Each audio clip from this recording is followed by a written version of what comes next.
Let me ask you this. As a parent, is one of your goals to raise a respectful child?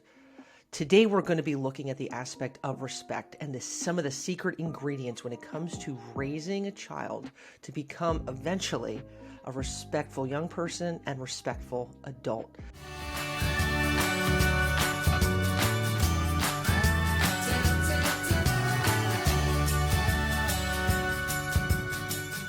So, the first thing we're going to look at today is the aspect of gratitude and attitude. Two things that really sound different, but aren't so different, and really can come together when it comes to laying the groundwork for our kids being respectful. So gratitude has such great significance in the mindset of our young people, and it's having conversations with their kids. And it can be starting when they're really young, 1, 2, 3 years of age, having, using words all the way up through elementary, middle school, and high school. And you could say, well, they're too young. You're never too young, never too old in grasping and being able to kind of put these kernels of knowledge when it comes to gratitude, because when it becomes in our inner core at a very, very young age, it has a change and morphs us into stronger and really more respectful people for the people around us as well as ourselves. And a lot of times we don't always necessarily grab on to the aspect of gratitude where it has so many teachable moments, so many character building opportunities that it is just kind of around us. And having these conversations with our kids of what are you grateful for? What does that look like? And sometimes it's digging deep a little bit more than just the people in our family. Maybe it's health, the food we're eating, but learning to verbally and mentally be grateful. And this goes hand in hand when it comes to the aspect of our attitude, because this has a pivotal shift with our young people when it comes to their mindset. The aspect of how important it is, what am I thinking? If I'm just thinking about myself all the time, there's a disconnect a lot of times when it comes to respecting the people around us, the things around us, the different things and trials and errors that we go through in life. There's a disconnect. So when we throw in and we put a groundwork of gratitude, we combine that with, okay, having these conversations, you have the choice. I have this conversation with my son frequently where you have a decision to make.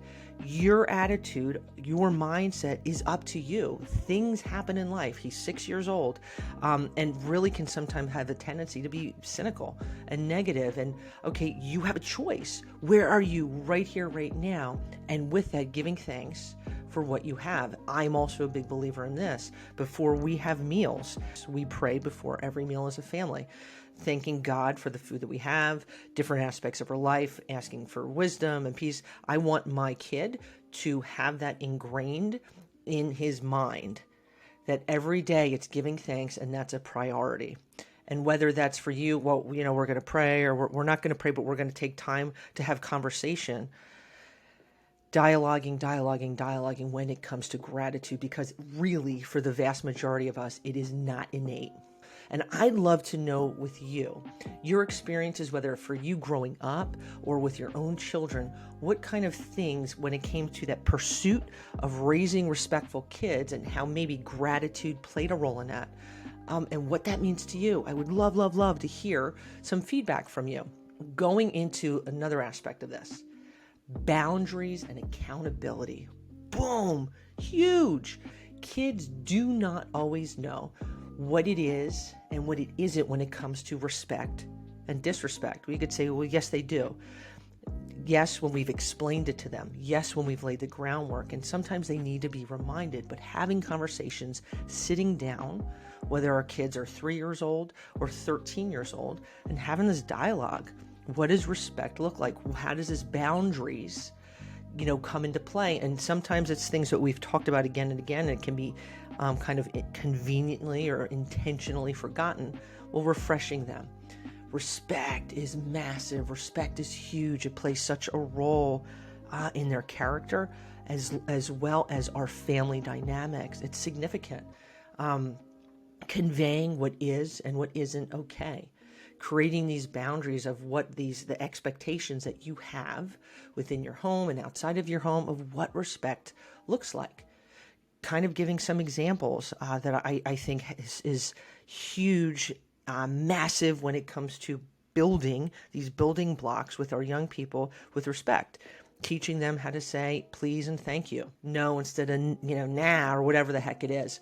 Holding the door, I'm a big believer in. You could say, well, okay, how does that play a hand in respect? It does, because it's not just an I mentality. Got some we in there. It's a we, it's collective, it's collaborative. And this is where these things have our young people's brains thinking it's not just about me. And it's something that has to be kind of thrown out there with compassion, done in a compassionate way. If we're waving fingers, it can backfire, where we're now looking at these things that we're trying to put into place that are for good. It's kind of like, I don't want anything to do with that. Hands off, backing off, no thank you. We don't want that. Keeping that door open for communication is really important.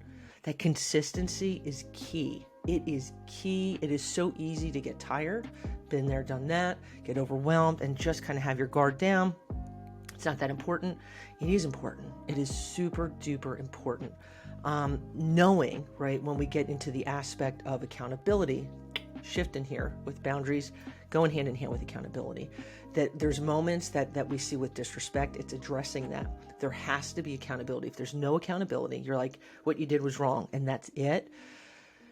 There's no learning. There's no adjusting the sails with behavior.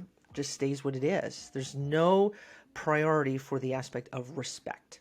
And it has to happen. So whether that's a timeout, loss of tablet or TV time, extra chores around the house. I'm a big believer in chores. I think that just has so many positive benefits to it. Now, this is not being mean.